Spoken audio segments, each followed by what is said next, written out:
And it's from that vantage point that we have written the book End Times in Real Time.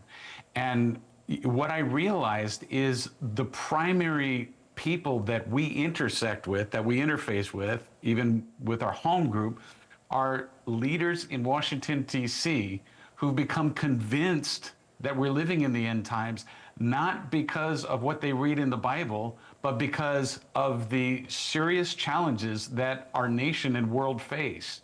They're of biblical proportions. Many have been identified in the end times. And it's just an extraordinary situation. But our heart is to connect people with the Lord so that they can get synced up with God's timing and not be too worried about the distant future, but live in the present, gain understanding that propels you forward right in your sphere of authority, right in your family, right where you are. Jolene?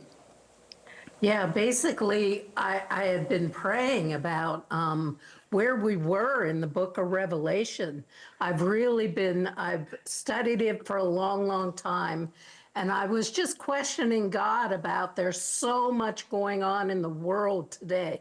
There's so much going on with world wars on the horizon. I'm like, God, we need to know what to invite in and what to pray off. We need to know the timing of where we are in the book of Revelation. And that's when I had the vision when I was in Israel, where the Lord really showed me a clock. Because we've been talking in our ministry, tick-tock to the holy clock.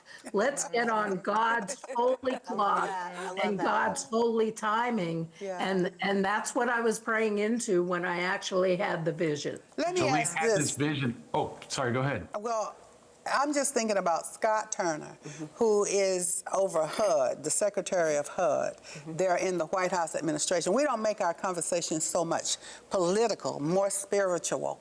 But I noticed that President Trump, when he calls his cabinet in, and he says, Scott, come on and pray. And Scott begins to pray right there in the White House. So is this that kind of timing now, especially where we are in the nation? Is there an awareness a little bit more about how much people actually need God? I mean, go ahead, though. You said you had a vision. I didn't mean to cut you off. No, but no, I'm just no, thinking it's about totally- that question. Yeah. It's totally fine to answer that. I think in a lot of ways, with Trump's assassination attempt, the whole world started to point their eyes towards international and the Lord intervening in such an immaculate way